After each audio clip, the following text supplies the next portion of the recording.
This is Frybo. I have seen the salty, starchy heart of darkness, and it is Frybo. I never thought the death of a potato product could be so brutal. That was really violent. That was, wow. It was really funny though. That was like something out of a horror movie. This is an episode where Steven's looking for his pants, because he's a mess, Steven. Haven't we all been there? Pantsless. I'm pantsless right now. Looking for them. Ew. That's why I'm blind. So he's trying to find his pants, and Pearl tells him that there's this missing shard of a jewel, and he loses focus and doesn't realize that the jewel brings clothes to life, so... Because he's thinking about his pants. Yes. And apparently his pants are thinking about him as well, Apparently because they are now alive! Yeah. Apparently is the substitutionary locomotion jewel. Yeah, and at the end especially we were like, Traguna Makoichi. You don't know what that is, watch Bedknobs and Broomsticks. Classic! See an older movie! Stupid millennials! So he goes and, it tries to use it for good, and then he comes across this boy who has to be in this Frybo costume, and Steven suggests they put the jewel in there. Well, first he tries it, playing up the joke, and then that doesn't work, so he tries the jewel. And Frybo at first seems great, but then he basically summoned Frythulu. Yeah. Is what happened there. There's like French fries, like tentacles, like shoving fries into people's mouths. And, I don't want any more fries. Eat your fucking fries. And the kid realizes that while they try to go and be kids, as he puts it, let's be kids, his childhood might slowly be disappearing. That was my favorite moment where he keeps popping up, and each time the face changes. Sad. And he realizes that the job's taking too much out of him. You'll understand someday, Steven, when you have a real job. But I do have a real job. I save humanity. But then Frybo goes crazy, and the father apologizes for making him be in the suit too long, even though he technically wasn't in the suit, and he probably should punish him. And then, but they bond. Steven instead decides to use his clothes against Frybo, and what ensues is one of the most gruesome battles in what's even coming out of his mouth, like that yellow stuff? You just know, like, he's sticking the hand in, digging it out. I was just mesmerized by how I'm like, wow, this. If you had shown this in a cartoon happening to a person, like you'd be put in prison. Like there would be some FCC violation. You'd be locked in jail. Throw away the key. Well, that's like in Short Circuit 2, how it's like if that was done to a person, it would be like, borderline kill me! Yeah, it'd be like borderline NC-17. No, Johnny 509. No, if you showed this happening to a human, this would be a fucking NC-17 film. I mean, basically, Pearl takes a spear, stabs the thing in the eyes, and all of this ketchup. Yeah, they missed a good line. She shows blood. Let's just say blood. Oh no, it's not blood. It's just ketchup. Like that would have been a good line. All of this ketchup comes gushing out, completely soaks Pearl. Then Steven goes to town with all the pants, beating the shit out of the thing. Like the thing tips over, and then Steven reaches into its mouth. Pulls out the gem that's keeping it alive, and then the thing finally, mercifully dies. I'm like, holy shit, that was worse than Temple of Doom. But that's okay, because they give him a Viking funeral, which was pretty funny. That made me laugh, because I'm like, oh please, if they're putting him on a boat, please set it on fire. And when he whipped out the little lighter, I'm like, yes! So I appreciated the wanton violence. I'm like, wow. On top of the animation, this one, was especially good, particularly the expressions. It just seemed really good. They seem like borderline Ren and Stimpy, and how really enjoyably, they're exaggerated, but they feel like they're still kind of physical. They don't feel flat. They feel like there's dimension to them, even though the smiles are getting really big. But you can see sort of the stretch lines with them and stuff. I thought cat fingers are bad. I have a name for my pain, and it is Frybo. Well, even that Frybo, the way it's designed, with that weird big smile and everything. It's kind of like the Stay Puft Marshmallow smile. It's so soulless. It's like happy but soulless at the same time. It's like one of your smiles. Just like that. And so imagine that coming at you. Actually, I'm sure there's some fanfic writers who would like to imagine that coming at them. I would have loved to. I always joke that my smile was the basis for the Burger King mascot, the Burger King King. Just the smile. But yeah, so terrifying. Absolutely terrifying. It was very funny though. The horror. The horror.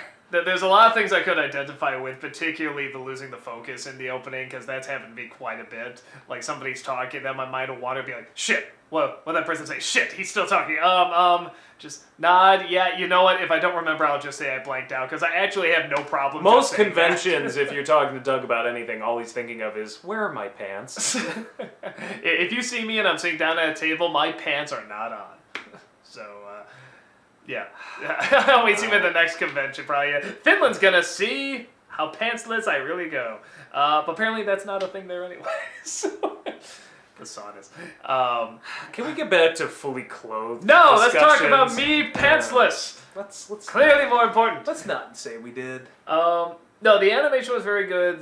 I like this kid that they introduced, the one that feels like, you know, his childhood is slipping I like that their away. hair looks like French fries. That's a nice touch. I like that too.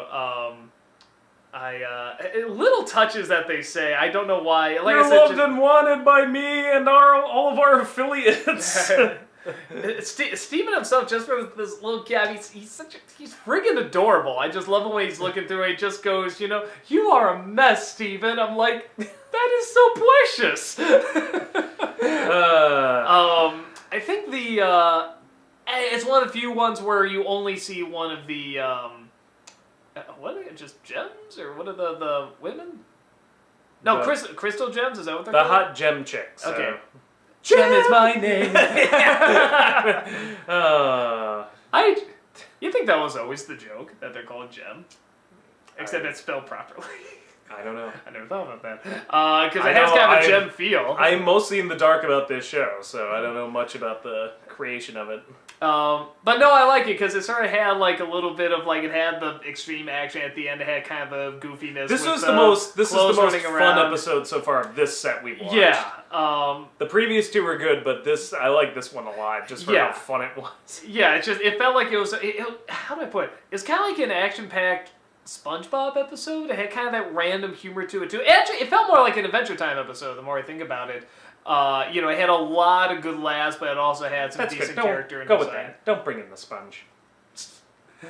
The hate that SpongeBob gets, I'm not gonna act like I'm shocked, but it's like it's a fucking He's called SpongeBob SquarePants. How can you hate something called SpongeBob SquarePants? How is it warranting that hate?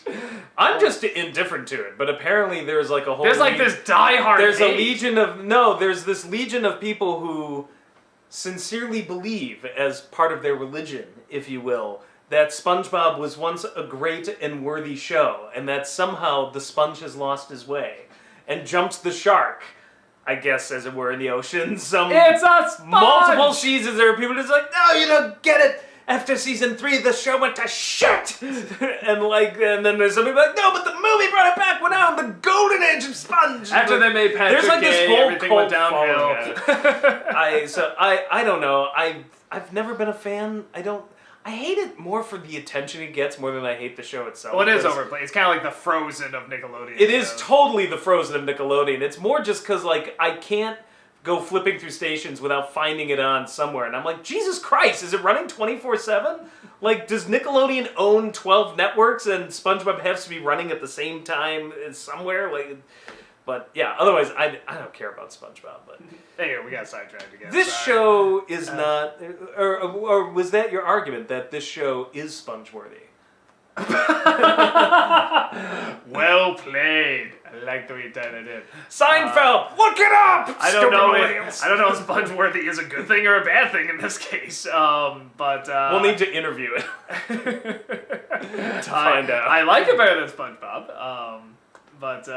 Yeah, no, like I said, the animation in this one particularly stood out to me as just really funny, and even when they're having the more honest scene, like that scene you were talking about where the kid's head keeps popping up in the frame. It gets sadder and sadder. That's both so sad and awkward. Yeah, that's both really funny and really sad at the same time, and I like it when an episode can kind of combine that comedy with like. What would we call that? Sad word? Sock-word? Sock-word.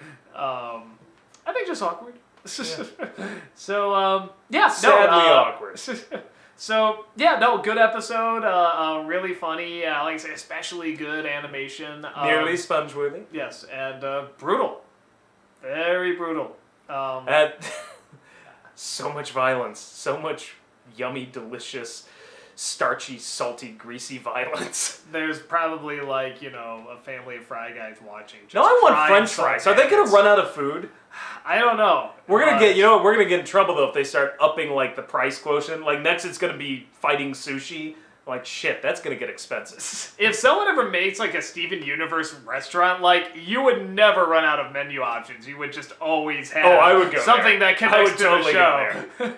So would I. Sweet! Let's order the together breakfast and then the Frybo plate. And now the cat fingers. Wait, are they made from real cats? They are! Well, you bet I'm getting those! No! Good episode. We'll see you at the next one.